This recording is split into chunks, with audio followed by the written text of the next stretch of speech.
مجاہدین اسلام حضرت خالد بن ولید اور ابو عبیدہ بن الجراح رضی اللہ تعالیٰ عنہ کی قیادت میں روز افزوں فتوحات سے بہرہ ہو رہے تھے۔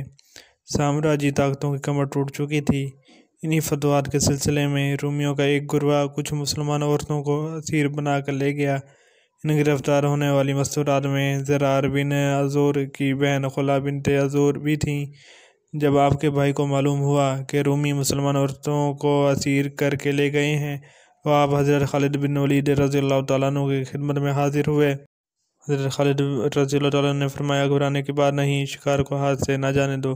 آپ نے حضرت ابو عبیدہ بن الجراح رضی اللہ تعالیٰ عنہ کو 2000 کے لشکر کے ساتھ دشمن کے مقابلے پر روانہ کیا اور خود حضرت زرار اور چند مجاہدین کے ہمراہ اسیر شدہ عورتوں کی رہائی کے لیے روانہ ہوئے۔ ابھی کچھ ہی فاصلے طے کرنے پائے تھے کہ مقام استریاق کے قریب گرد و غبار کا طوفان اٹھتا ہوا نظر آیا۔ حضرت خالد رضی اللہ تعالیٰ عنہ نے فرمایا، خدا خیر کرے۔ آپ رضی اللہ تعالیٰ عنہ نے حکم دیا کہ تمام مجاہدین آنے والی مصیبتوں کے لیے تیار رہیں۔ ادھر ان عورتوں کا حال سنیے جنہیں پطرس نے قید کر لیا تھا۔ پطرس جو بولس کا بھائی تھا، بولس مسلمانوں کی قید میں تھا۔ مسلمان عورتوں اور لوٹ خسوٹ کے مال کو لے کر استریاق کے قریب فروخت ہوا۔ جب اس نے اطمینان کا سانس لیا تو اس نے حکم دیا کہ مسلمان عورتیں حاضر کی جائیں۔ جب عورتیں حاضر کی گئیں تو اس نے ہر عورت کو دیکھا، لیکن اس کی نظر انتخاب خلا پر جا رکی اور اس نے اعلان کر دیا کہ خلا کا واحد مالک میں ہوں، اس میں کوئی مخاصمت نہ کرے۔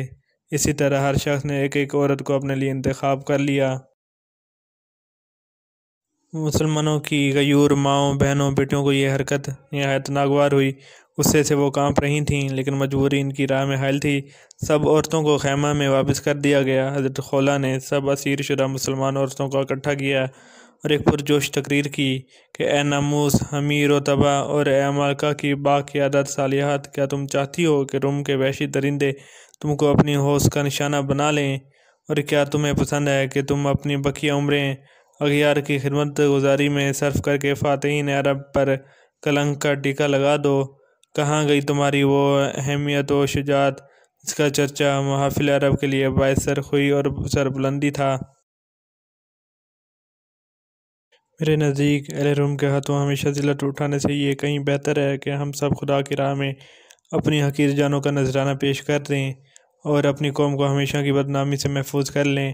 اس پر افیرہ نے تمام عورتوں کی ترجمانی کرتے ہوئے کہا کہ ہماری دلی خواہش ہے کہ ہمارے خون کا آخری قطرہ تک خدا کی راہ میں بہے، لیکن بلا تدبیر کچھ کرنا اپنے آپ کو ہلاکت میں ڈالنا ہے۔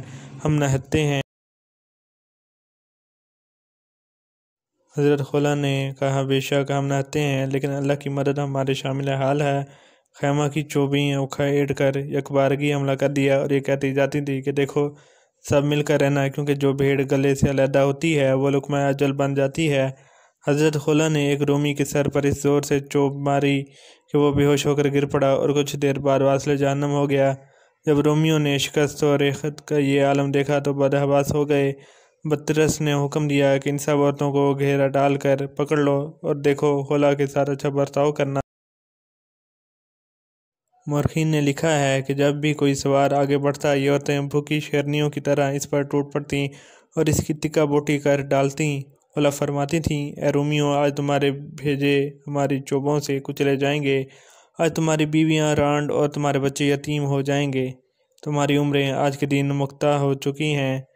یہ سنتے ہی پطرس آگ بگولا ہو گیا اور اس نے اپنے لشکر کو پکارا کہ خرابی ہو تمہاری، تم سے چند عورتیں نہیں پکڑی جاتیں۔ یہ سنتے ہی بہت سے سپاہیوں نے بڑی سختی سے حملہ کیا، جس کا انہوں نے ڈٹ کر مقابلہ کیا۔ خلا فرماتی تھیں، اے مجاہدین اسلام کی ماؤں، بہنوں، بیٹیوں، اللہ نے تم کو اس قابل سمجھا کہ وہ تمہارا امتحان لے، تو تم اب امتحان میں گھبرانا مت۔ اس وقت حملہ ہو ہی رہا تھا کہ حضرت خالد رضی اللہ تعالیٰ عنہ اپنے ساتھیوں کے ساتھ ان قید شدہ عورتوں کی جستجو میں استریاق کے قریب آ پہنچے اور گرد و غبار، تلواروں کی چمک اور جھنکار دیکھ کر فرمایا کہ ہمیں جلد از جلد وہاں پہنچنا چاہیے۔ چنانچہ مجاہدین وہاں پہنچے تو دیکھ کے حیران رہ گئے کہ شرف فروشان اسلام کی بہادر مجاہدہ عورتیں خیمہ کی چوبوں سے رومیوں کے سروں کو کچل کر واصل جہنم کر رہی ہیں۔ جب پطرس نے دیکھا کہ مجاہدین اسلام ان کے تعاقب میں آ پہنچے تو اس نے بھاگ کر اپنی جان بچانا چاہی۔ حضرت زرار رضی اللہ تعالیٰ عنہ نے تعاقب کیا اور ایک بھرپور حملہ کیا جس کی وہ تاب نہ لے سکا اور واصل جہنم ہوا۔ مورخین نے لکھا ہے کہ اس جنگ میں مسلمان عورتوں نے متعدد زخمی اور کم و بیش 30 کافروں کو موت کے گھاٹ اتار کر واصل جہنم کیا۔ سبق: مسلمان مرد تو مرد، عورتیں بھی جذبہ جہاد سے معمور تھیں، اور کفر کی یلغار جب سر پر آ پہنچے تو عزت و ناموس اور دین کے بچاؤ کے لیے مسلمان عورتیں بھی کافروں کو شکست دے دیتی ہیں۔ اس قوم کے بزرگوں میں ایسی مجاہدات عورتیں موجود ہوں اور جن کے ہاتھوں میں دشمن کے مقابلے کی چوبیں پکڑی ہوں۔